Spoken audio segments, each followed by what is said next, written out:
नमस्कार, आप देख रहे हैं मेरा YouTube द कहानी चैनल। मक्का की गलियां उस दिन असामान्य रूप से खामोश थीं। रेत पर चलते कदमों की आवाज तक साफ सुनाई दे रही थी। लोग अपने घरों के दरवाजे बंद किए बैठे थे, जैसे फिजा में कोई अनदेखा खौफ फैल गया हो। उसी मक्का में एक सुनसान कोने में एक जख्मी मखलूक का राह रही थी। यह कोई आम सांप नहीं था। उसकी आंखों में वहशत नहीं, बल्कि शर्मिंदगी, नत और उम्मीद थी। उसका नाम हारिस था। वह रेंग रहा था, न शिकार की तलाश में, न किसी को डसने के लिए। वह माफी की तलाश में था। अतीत का बोझ। सदियों पहले हारिस एक इंसान था। वह बनी इसराइल के जमाने में पैदा हुआ, और उसने अपनी जिंदगी में एक अजीम नबी के सामने गुस्ताखी की थी। अल्लाह की पकड़ आई, और उसे एक आजमाइश में डाल दिया गया। उसे सांप की सूरत दे दी गई, लेकिन सजा के साथ एक दरवाजा भी खुला रखा गया। अगर तू आखिरी नबी से माफी मांग ले, तो तेरा अंजाम बदल सकता है। यही बात हारिस के दिल में आग बनकर जल रही थी। 6 महीने की दर्दनाक यात्रा। वह मदीना की तरफ नहीं, बल्कि मक्का की तरफ बढ़ा। 6 महीने, न पैर, न साया, न आराम, सिर्फ सीना जमीन पर, और दिल में एक ही सदा, या रब, मुझे अपने महबूब नबी तक पहुंचा दे। उसका जिस्म जगह जगह से जख्मी था। उसकी सांसें उखड़ रही थीं। फिर वह एक घर के दरवाजे पर रुका। ये घर अबू जहल का था। जुल्म की शुरुआत, बदला हुआ अंदाज। अबू जहल ने सांप को देखा, तो उसकी आंखों में डर नहीं, बल्कि नफरत की चमक उभर आई। यह कोई आम सांप नहीं है, उसने बड़बड़ाते हुए कहा। उसने अपने गुलामों को बुलाया, और हारिस को रस्सियों से जकड़ दिया गया। दिन चढ़ आया, सूरज आग बरसाने लगा, और हर लम्हे के साथ हारिस पर जुल्म बढ़ता गया। लेकिन हैरानी की बात ये थी, वह बद्दुआ नहीं कर रहा था। वह बस एक ही बात दोहरा रहा था, मुझे मोहम्मद तक पहुंचा दो। बस एक बार। अबू जहल की नफरत। जब भी मोहम्मद का नाम लिया जाता, अबू जहल के चेहरे पर जहर फैल जाता। यह उसी का जादू है, वह चिल्लाता। उसने सांप को मारा, जलाया, जख्मी किया, लेकिन हारिस की जबान से एक लफ्ज भी बदले का नहीं निकला। आखिरकार अबू जहल ने एक ऐसा कदम उठाया, जो उसके जवाल की बुनियाद बन गया। उसने हारिस को आग के हवाले कर दिया। एक दुआ जो आसमान हिला दे। जब शोले हारिस को घेरने लगे, तो उसकी आवाज कमजोर हो गई, लेकिन उसकी दुआ मजबूत थी। या अल्लाह, अगर मैं तेरे महबूब तक न पहुंच सका, तो कयामत के दिन मेरे पास कोई उज़्र न होगा। आग ठंडी हो गई, जिस्म राख बन गया, लेकिन दुआ जिंदा रही। अगला मरहला, अबू जहल ने राख को एक बर्तन में बंद किया, और गुरूर से बोला, अब देखते हैं मुहम्मद क्या कर सकता है। वह नहीं जानता था कि वह अपने अंजाम को खुद उठाकर ले जा रहा है। मक्का के बीचों बीच एक बड़ा मैदान था। वही मैदान जहां कभी घमंड बोलता था, और सच को दबाने की कोशिश की जाती थी। उस दिन अबू जहल उसी मैदान में खड़ा था। उसके हाथ में एक मजबूती से बंद किया हुआ बर्तन था। वह हंस रहा था, ऐसी हंसी जिसमें विजय का दावा हो। आज सब कुछ खत्म हो जाएगा, उसने दिल ही दिल में कहा। उसके पीछे उसके समर्थक थे, कुछ तमाशबीन थे, और कुछ ऐसे लोग भी जो दिल ही दिल में सच के इंतजार में थे। नबी की थोड़ी देर में मोहम्मद लाए। न कोई हथियार, न कोई कर, न कोई डर, चेहरे पर शांति, आंखों में यकीन। ये वही शांति थी जो सिर्फ अल्लाह पर भरोसा करने वालों को मिलती है।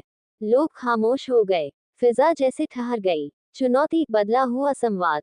अबू जहल ने ऊंची आवाज में कहा, मुहम्मद, मैंने तुम्हारे जादू को मिट्टी में बदल दिया है।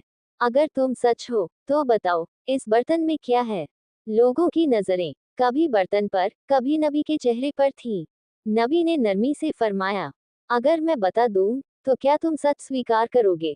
अबू जहल ने तंज भरी हंसी में कहा, सच स्वीकार करूंगा नहीं, मैं सबके सामने मान लूंगा। फिर उसने कहा, लेकिन अगर तुम न बता सको, तो मानोगे कि तुम झूठे हो।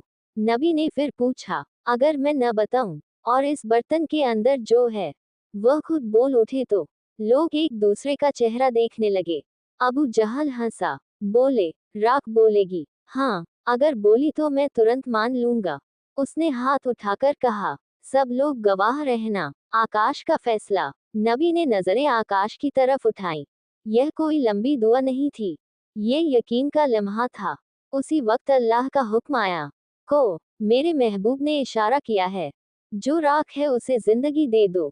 बर्तन में हलचल। नबी ने अपनी उंगली से बर्तन की तरफ इशारा किया और फरमाया, अल्लाह के हुक्म से जो है सामने आ जाए। अचानक बर्तन हिलने लगा, लोग पीछे हट गए, किसी ने चीख मारी, किसी के हाथ कांपने लगे। फिर बर्तन के अंदर से एक भरती हुई, दर्द से कांपती आवाज आई, या रसूल अल्लाह। यह आवाज सुनकर मैदान में सन्नाटा छा गया। हारिस की गवाही, नया अंदाज। आवाज बोलती रही, मैं वही हूँ जिसे जुल्म में जला दिया गया। मेरा नाम हारिस है। मैं इंसान था, गलती की, सजा मिली, मगर उम्मीद आप थे। मैं 6 महीने रेंगता रहा, तड़पता रहा, सिर्फ इसलिए कि आपसे माफी मांग सकूं। मगर जिस घर के सामने रुका, वह जुल्म का घर निकला। लोगों की नजरें अबू जहल पर जम गईं। उसके चेहरे का रंग बदल रहा था। खौफ का आगाज। बर्तन टूट गया और उसमें से वही मखलूक निकल आई जिसे सब खत्म समझ चुके थे। मगर अब वह पहले जैसी नहीं थी। उसके जख्म गवाह थे, उसकी आवाज में सच था। अबू जहल पीछे हटने लगा। मुहम्मद, इसे रोको, वह चीखा, यह मुझे मार देगा। नबी की आवाज। नबी ने नर्म मगर मजबूत लहजे में फरमाया, हारिस, रुक जाओ। वह फौरन रुक गया। ये ताकत नहीं थी, यह आत्मसमर्पण था। वह सिर झुकाकर खड़ा हो गया। माफी का लम्हा। नबी ने फरमाया, तुमने बहुत सब्र किया, बहुत तकलीफ उठाए, मैं तुम्हें माफ करता हूँ। ये सुनते ही हारिस की आंखों से आंसू बहने लगे। या रसूल अल्लाह, मेरी जिंदगी सफल हो गई। एक और फजल। नबी ने पूछा, क्या तुम चाहते हो कि तुम्हें फिर से इंसान बना दिया जाए? हारिस की आवाज कांपी, अगर आपकी रजा हो तो इससे बड़ी नेमत क्या हो सकती है? नबी ने दुआ की और अल्लाह ने स्वीकार कर ली। अंजाम की झलक। लोगों ने देखा कि एक ही लम्हे में वह मखलूक एक इंसान में बदल गई। मैदान में कुछ आंखें रो रही थीं, कुछ दिल हल गए थे और कुछ घमंड टूट रहा था। अबू जहल खामोश था, उसकी हार शुरू हो चुकी थी। वक्त किसी से दुश्मनी नहीं करता, मगर किसी की जिद को भी नहीं माफ करता। मक्का में दिन बदल चुके थे, फिजा वही थी, मगर दिल बदलने लगे थे।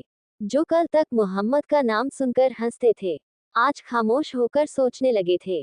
ये खामोशी ताकत से ज्यादा खतरनाक होती है। अबू जहल का आखिरी साया। अबू जहल अब भी जिंदा था, मगर उसके चारों ओर डर का घेरा टूट चुका था।